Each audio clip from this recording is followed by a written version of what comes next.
Assalamualaikum warahmatullahi wabarakatuh. Perkenalkan, nama saya Andika Dua Fijal dengan NIM 240507616 dari Program Studi Pendidikan Bahasa dan Sastra Indonesia.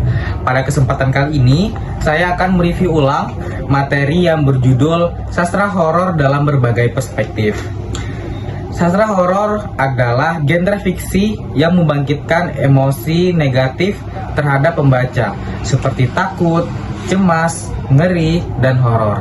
Adapun tujuan utama diciptakan sastra horor adalah untuk menciptakan suasana yang mencekam, menakutkan, dan membuka memori pengalaman yang mengganggu secara emosional. Adapun poin sentral dalam sastra horor terbagi menjadi 4. Yang pertama ada supranatural atau realistis adanya ancaman. Yang kedua ada ketegangan dan misteri. Yang ketiga ada latar yang suram dan terpencil. Yang keempat ada eksplorasi ketakutan manusia. Adapun asal mula sastra horor, yang pertama dari akar kuno, yang dimana akar kuno sendiri berasal dari cerita rakyat, mitos, legenda, kisah hantu yang diceritakan secara turun-menurun dan beredar secara lisan. Yang kedua ada genre gotik pada abad ke-18 yang dimana sebagai titik awal sastra horor modern. Genre ini bercerita fokus pada kastil tua dan suasana suram. Yang ketiga ada era Victoria pada abad ke-19, di mana pada era ini sebagai kritik sosial seperti Dracula, Mr. Jekyll, dan Mr. Hyde. Yang keempat ada modern dan kontemporer, di mana era ini mengeksplorasi horor yang dekat dengan kehidupan sehari-hari dan menekankan pada psikologis. Selanjutnya ada mengapa pembaca menikmati sastra horor pada pandangan perspektif psikologis.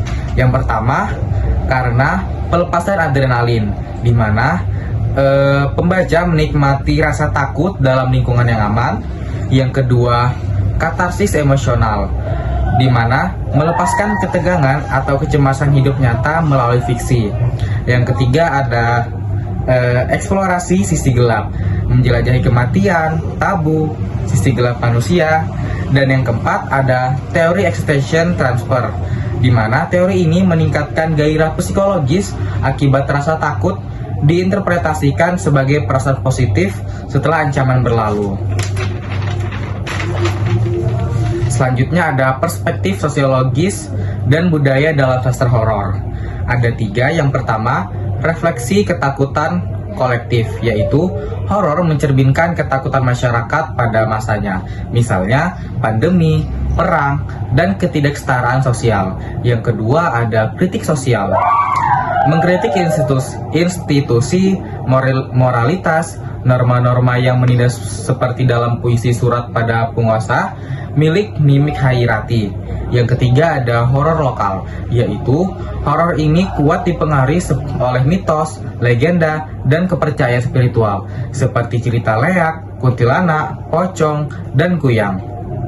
Selanjutnya ada perspektif tema dan subgenre sastra horor. Ini ada 5. Yang pertama gotik. Gotik sendiri seperti suasana, arsitektur tua, dan romansa gelap. Yang kedua ada horor supernatural seperti hantu, iblis, dan vampir. Yang ketiga ada horor psikologis, di mana horor ini berfokus pada pikiran yang tidak stabil, kegilaan, dan paranoia seperti The Shining tahun 1977. Yang keempat ada horor tubuh atau biasa dikenal dengan body horror, yaitu seperti mutilasi dan kerusakan tubuh. Selanjutnya yang kelima ada slasher dan survival, yaitu seperti pembunuh berantai dan bertahan hidup. Selanjutnya ada karya sastra digolongkan dalam genre gotik. Nah, karya sastra memiliki batasan dalam menguraikan narasinya seperti kastel yang sudah rusak, horor Katolik Roma, peristiwa yang misterius, penculikan, dan pencairan dalam hutan-hutan yang sunyi dapat memunculkan kutswollen atau rasa horor dan ketegangan yang mengenangkan bagi para pembacanya. Selanjutnya ada pergeseran klasifikasi genre sastra. Pada abad ke-19, konsepsi genre mengalami pergeseran dikarenakan yang pertama, banyaknya genre baru, yang kedua, sastra bukan lagi mengenai bentuk, dan yang ketiga, berkaitan dengan multidisiplin. Yang terakhir yaitu struktur arketip pada cerita kuyang di wilayah Samarinda. Ini terbagi menjadi tiga. Yang pertama, arketip karakter, yang kedua, arketip situasi, dan yang ketiga, arketip simbol. Itu tadi pemaparan materi. Sekian, terima kasih, semoga bermanfaat. Wassalamualaikum warahmatullahi wabarakatuh.